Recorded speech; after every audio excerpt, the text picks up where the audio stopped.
Is the rest of the competition sleeping on Essendon's midfield?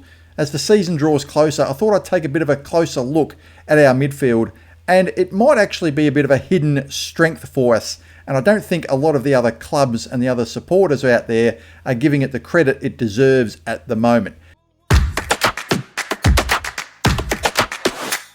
There's still a lot of work to do. Of course, we have a lot of holes in our side, and we're a very young side, the second youngest in the competition. But when you look at the midfield on paper, it actually looks pretty good. And we're just going to get into some of that now. I've touched on this in some other videos, but not exclusively on the midfield. So I thought I'd do a little bit of a deeper dive into it and just assess whether it actually is a bit better than what people are giving credit for who don't barrack for Essendon.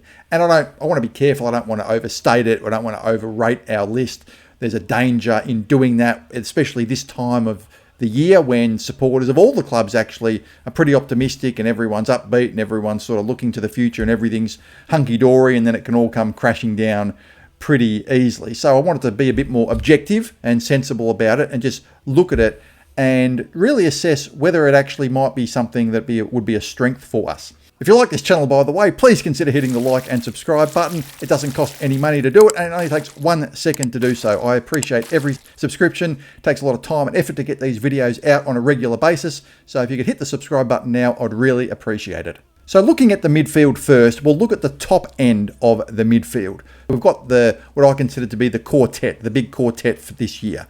We've got Zach Merrett in there. We've got Darcy Parish. We've got Sam Durham, and we've got Jai Caldwell. Now, straight away, I consider that to be a pretty strong midfield on its own. There's a genuine A-grader in Merrett, a couple of, I'd say, potential A-graders in Durham and Caldwell, and we've got a player in Parish who had an A-grade season in 2021, and we're hoping he can recapture that. Certainly, Durham, Caldwell and Parish on their day can play A-grade football, just perhaps not as consistently as Merrett does. Merrett kind of does it nearly every week, and the others maybe not quite every week, but they're not too far away. So I look at that and I think that's a pretty good quartet. Merrett, of course, in the State of Origin was playing in the forward line. He was playing a match sim for Essendon in the forward line as well, so maybe they're looking at the possibility of him playing down there from time to time. I think that's something that we will see during the year. He's too good to play exclusively in the forward line. I'd like to see him play a little bit there. Certainly with the depth in the midfield, he may spend a little bit more time in the forward line, but I think he would spend most of his time still in the midfield just because of the quality of player that he is. In addition to that, to those four, you've got Archie Roberts. Now, Archie Roberts has spent time in the midfield in the various match sims that we've seen.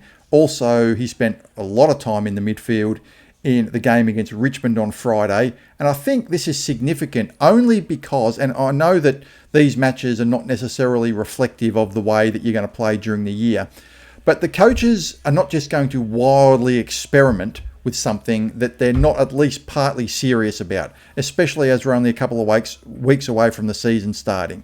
So I noticed in the game against Richmond, we basically had what would be the starting midfield in the season proper, minus Merrett because he was having the day off. And that included Roberts in there from time to time, kind of rotating with Parish, Durham and Caldwell. So that tells me that the coaching staff are looking at it seriously. You wouldn't be doing it this late. You wouldn't be experimenting wildly this late unless you had some sort of belief that he would be in there. So Archie Roberts is a player that averaged 25 possessions per game last year.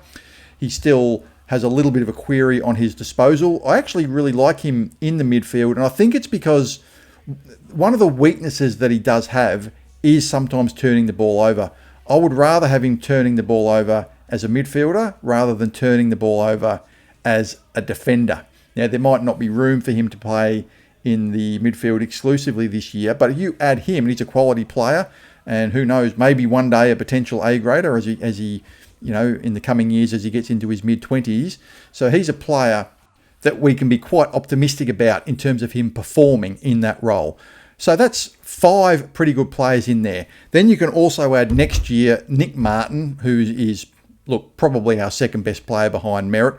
Won't put him in there this year, but you add that to next year, and then you've got 6 really good players in there. And then you can potentially also add in Andrew McGrath, maybe. Now, I don't think there's really been any evidence that he's going to play in the midfield, other than the fact that he's the captain. They may throw him in there from time to time. We'll see what happens. He played really just in the back line the other day against Richmond, but he's a player that can go in there. He's capable of going in there.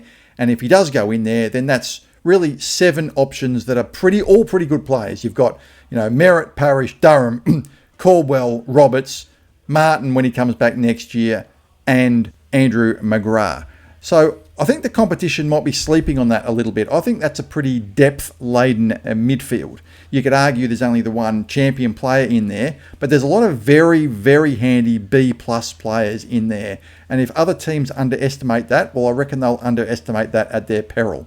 But then you can start looking at the depth of the midfield as well. And underneath those players, you've got Elijah Sartis, who is perhaps not quite in the best 23, but is potentially able to go in there if one or two of the other players are not able to play.